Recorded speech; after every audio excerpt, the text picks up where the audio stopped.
Guys, आज की इस वीडियो में मैं आपको इंग्लिश ग्रामर की मोस्ट डिमांडेड और मोस्ट इम्पॉर्टेंट टॉपिक सिखाने वाली हूँ, जिसका नाम है मॉडल्स। आज की इस वीडियो में मे, माइट और मस्ट का यूज हम किस किस सेंटेंसेस में कैसे करते हैं वो मैं सिखाने वाली हूँ। तो सबसे पहले मैं ये बता दूँ, मे, माइट और मस्ट का यूज हम पॉसिबिलिटी दिखाने में करते हैं। यानी कि जब हम किसी सेंटेंस को बोलते हैं या लिखते हैं तो उसका कुछ परसेंट चांस होता है, जैसे वह आ रहा है, मतलब पक्का हम लोग को यकीन नहीं है कि वो आएगा ही, बस वो आएगा, इसकी पॉसिबिलिटी है, संभावना है कि वो आ सकता है, शायद वो आ सकता है। तो हम मे का यूज कब करेंगे?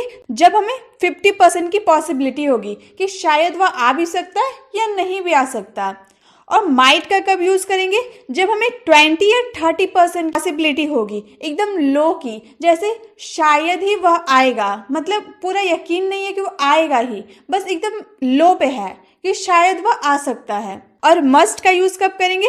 जब हम 100% श्योर होंगे, 100% की पॉसिबिलिटी होगी कि वह पक्का यहाँ आएगा। जब हमें 50% की पॉसिबिलिटी होगी तो उसमें हम मे का यूज करेंगे। जब 20 या 30% की होगी तो माइट का यूज करेंगे। जब 100% श्योर होंगे कि वह आएगा ही, तब हम मस्ट का यूज करेंगे। अब ये जरूरी नहीं है कि मैं 50% लिखी हूँ तो 50% ही होगा, 51, 52 कितना भी हो सकता है। बस मैं बोल रही हूँ कि हाफ होता है, जैसे कि वो आ भी सकता है या नहीं भी आ सकती। इस तरह से हम सेंटेंस को पहचानेंगे। अब इसे और बेहतर तरीके से समझने के लिए इसके सेंटेंसेस को देखते हैं, ताकि जो भी हमारी कंफ्यूजन है वो क्लियर हो जाएगी। तो सेंटेंसेस को देखने से पहले आप ये जान लें कि मॉडल्स क्या होते हैं। तो गाइस, मॉडल एक प्रकार का वर्ब्स होता है, इसलिए हम इसे मॉडल वर्ब्स भी कहते हैं। ये जनरली हेल्पिंग वर्ब के रूप में यूज होता है, इसीलिए हम इसे मॉडल्स हेल्पिंग वर्ब्स भी कहते हैं। आपको तो ये पता होगा कि वर्ब के कितने रूप होते हैं? वर्ब के 2 रूप होते हैं। एक होता है मेन वर्ब यानी कि मुख्य क्रिया, एक होता है हेल्पिंग वर्ब यानी कि सहायक क्रिया।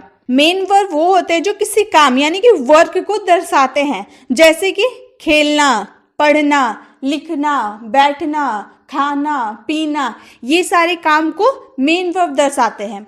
और हेल्पिंग वर्ब क्या होता है? हेल्पिंग वर्ब वे होते हैं जो मेन वर्ब की हेल्प करते हैं 2 काम को दिखाने के लिए। कौन कौन से?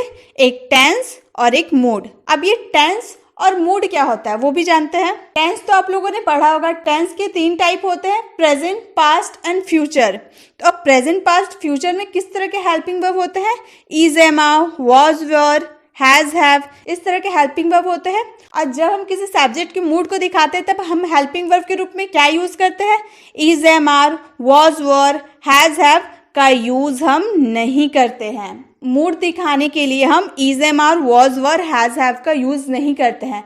सब्जेक्ट का मूड दिखाने के लिए हम जिस हेल्पिंग वर्ब का यूज करते हैं उसे ही हम मॉडल्स कहते हैं।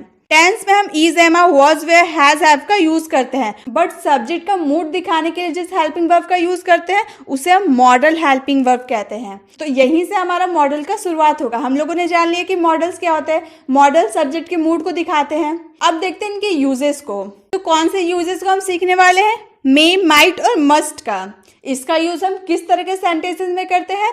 जैसे कि मैं आपको सेंटेंस दे रही हूँ, ही मे कम, मतलब शायद वह आएगा। ही माइट कम, शायद ही वह आएगा। ही मस्ट कम, वह पक्का आएगा। तो पहले मैंने कहा ही मे कम, शायद वह आएगा, मतलब इसकी पॉसिबिलिटी 50% की है। वह आ भी सकता है, वह नहीं भी आ सकता, उसकी मर्जी। तो 50% की जब पॉसिबिलिटी होगी तो हम मे का यूज करेंगे। जैसे नेक्स्ट मैंने बोला ही माइट कम, शायद ही वह आएगा, मतलब आपको 50% भी चांस नहीं है कि वह आएगा। और जब आप 100% श्योर होंगे कि पक्का वह आएगा, तब हम उसमें मस्ट का यूज करेंगे। तो मे, माइट और मस्ट का यूज हम किस में करेंगे? आपको समझ में आया? जब हमें 50% की चांस होगी, पॉसिबिलिटी होगी, तब हम मे का यूज करेंगे। जब हमें 20-30% की पॉसिबिलिटी होगी तब हम माइट का यूज करेंगे। और जब हम 100% श्योर होंगे तब हम मस्ट का यूज करेंगे। तो यहाँ देखिए, मैंने हर सेंटेंस में बोला है ना, आएगा, आएगा, आएगा, मतलब ये गा वाला जो सेंटेंस है ना, हम टेंस में पढ़े हैं। जब आएगा जब हम बोलते तो ये फ्यूचर में चला जाता है।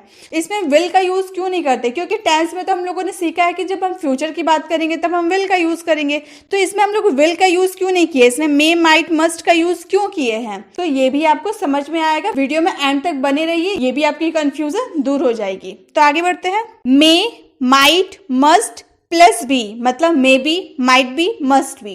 तो इन सारे मॉडल वर्ब में कैसे सेंटेंसेस आते हैं? ही मे बी कमिंग, वह आ रहा है, तो आपकी मे यूज किया ना, आप मे यूज किए तो आपकी पॉसिबिलिटी कितनी है? 50% की पॉसिबिलिटी है कि वह आ रहा है।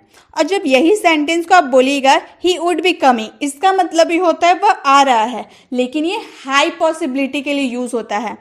हम जब बोलेंगे ना ही मे बी कमिंग, तो वो 50% की पॉसिबिलिटी होगी कि वो आ भी सकता है या नहीं भी आ सकता। लेकिन जब हम बोलेंगे ही वुड बी कमिंग, तो हमें 100% पॉसिबिलिटी होगी, हाई पॉसिबिलिटी होगी कि वह आएगा ही। हमें एकदम पता रहेगा, हमें वो बात पता रहेगी कि वह आएगा ही। तो समझ में आया? मे बी का यूज कब करेंगे और वुड बी का यूज कब करेंगे? जब पॉसिबिलिटी को कम दिखाना होगा तो मे बी का यूज करेंगे, जब पॉसिबिलिटी को हाई दिखाना होगा तो वुड बी का यूज करेंगे। अब आगे देखते हैं। अब जैसे may, might, must plus have to, यानी कि may have to, might have to और मस्ट हैव टू, इसका यूज हम किन सेंटेंसेस में करते हैं? जैसे सबसे पहले है he will have to go, उसे जाना पड़ेगा। तो इसमें हम लोगों ने मे, माइट, मस्ट का यूज तो किया नहीं है, हम लोगों ने क्या यूज किया है? Will have. He will have to go, उसे जाना पड़ेगा। तो विल हैव का यूज कब करेंगे? जब हमें पता रहेगा, जैसे जब हम 100% होंगे, उसे जाना पड़ेगा, मतलब उसे जाना ही पड़ेगा, वो कुछ भी कर ले उसे जाना ही पड़ेगा, तब हम विल हैव टू का यूज करेंगे। लेकिन जब हमें पॉसिबिलिटी कम दिखानी होगी, 50% में दिखानी होगी, तो हम क्या बोलेंगे? ही मे हैव टू गो, शायद उसे जाना पड़ेगा। ये हमारी 50% की पॉसिबिलिटी है। जब हाई पॉसिबिलिटी की बात करेंगे तब हम विल हैव का यूज कर सकते हैं कि उसे जाना पड़ेगा। और जब हम 50% की पॉसिबिलिटी, थोड़ी कम चांस वाली पॉसिबिलिटी का यूज करेंगे, तो हम बोलेंगे ही मे हैव टू गो, शायद उसे जाना पड़ेगा। और जब हम एकदम लो पॉसिबिलिटी की बात करेंगे तो हम बोलेंगे he might have to go, शायद ही उसे जाना पड़ेगा, लेकिन हमें पता नहीं है कि उसे जाना पड़ेगा, शायद ही उसे जाना पड़ेगा। जब हम 100% पॉसिबिलिटी की बात करेंगे तो बोलेंगे he must have to go, पक्का उसे जाना पड़ेगा। आपने क्या चेंज किया? सिर्फ विल हैव को चेंज किया, वहां पर मे हैव, माइट हैव और मस्ट हैव का यूज कर दिए। तो देखिए सेंटेंस सेम है, उसे जाना पड़ेगा, बस कहीं हम लोगों ने पॉसिबिलिटी को कम दिखाया है तो कहीं ज्यादा दिखाया है, बस इतना का फर्क है। तो आपको अपने सेंटेंसेस में देखने होंगे आप कितनी पॉसिबिलिटी की बात करें, आप ज्यादा हाई पॉसिबिलिटी की बात करें या लो पॉसिबिलिटी की बात करें, आप पूरा यकीन है कि वह आएगा या फिर आपको कम चांस है कि वह आ भी सकता है या नहीं आ सकता है। तो उसमें अगर आपको हाई एकदम पॉसिबिलिटी की बात करनी होगी तो आप मस्ट का यूज कर सकते हैं, और जब लो 50% की बात होगी तो आप मे का यूज कर सकते हैं, और जब एकदम लो की बात होगी तो आप माइट का यूज कर सकते हैं। बहुत ईजी है। अब आगे देखते हैं। अब है should, would, could, can plus be, यानी कि should be, would be, could be, can be. Next है should, would, could, can have, यानी कि should have, would have, could have, can have. Should, would, could, can, have to. Should have to, would have to, could have to, can have to. Should, would, could, can, have been.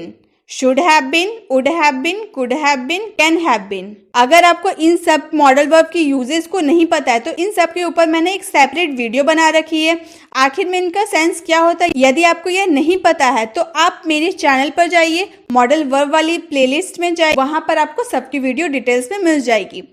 अब यहाँ आते हैं should be, could be, would be, can be, या फिर should have, would have, can have, could have. ये जो हम लोगों ने बात किया है ना, should have, would have, could have, can have, इन सब की जगह पे आप मे, माइट और मस्ट का भी यूज कर सकते हैं। जब आपको किसी सेंटेंस में पॉसिबिलिटी 50% दिखानी होगी तो आप मे का यूज कीजिएगा, जब आपको पॉसिबिलिटी एकदम लो दिखानी होगी तब आप माइट का यूज कीजिएगा, और जब आपको पॉसिबिलिटी हाई दिखानी होगी तब आप मस्ट का यूज कीजिएगा। आई होप गाइस आपको मे, माइट और मस्ट की यूजेस अच्छे से पता चल गई होगी। एक बार मैं फिर से बता दे रही हूँ, जब आपको किसी सेंटेंस में पॉसिबिलिटी को 50% के लगभग दिखानी होगी तब आप मे का यूज कीजिएगा, जब आपको 20 से 30% की पॉसिबिलिटी दिखानी होगी तब आप माइट का यूज कीजिएगा, 100% श्योर होंगे वो 100% पॉसिबिलिटी की बात होगी तो आप मस्ट का यूज कीजिएगा। क्लियर? तो अब आपकी जो मे, माइट और मस्ट में जो कंफ्यूजन होगी किस सेंटेंस में क्या यूज करें, वो कंफ्यूजन आपकी क्लियर हो गई होगी। अब इसी तरह के सेंटेंस में आपको होमवर्क के लिए दे रही हूँ जिसका आंसर आपको कमेंट बॉक्स में करना है। तो आज का आपका होमवर्क है शायद वह देख रहा होगा। तो ये सेंटेंस आपको देख के समझना है कि इसमें हम 50% पॉसिबिलिटी की बात करें या 20 से 30% पॉसिबिलिटी की बात करें या 100% पॉसिबिलिटी की बात कर रहे हैं। ये आपको समझना होगा और इसका आंसर आपको कमेंट बॉक्स में करना है। वीडियो अच्छी लगी तो वीडियो को लाइक करें। अगर आपको लगे कि ये वीडियो इन्फॉर्मेटिव है तो अपने फ्रेंड्स को शेयर करें ताकि आप जो सीख रहे हैं वो आपके फ्रेंड भी सीख पाए। अगर आप चैनल पर नए हैं तो चैनल को सब्सक्राइब करके बेल आइकन जरूर क्लिक करें ताकि जब भी मैं वीडियो अपलोड करूं आप तक पहुंच पाए। मिलते हैं नेक्स्ट वीडियो में, तब तक के लिए कीप लर्निंग।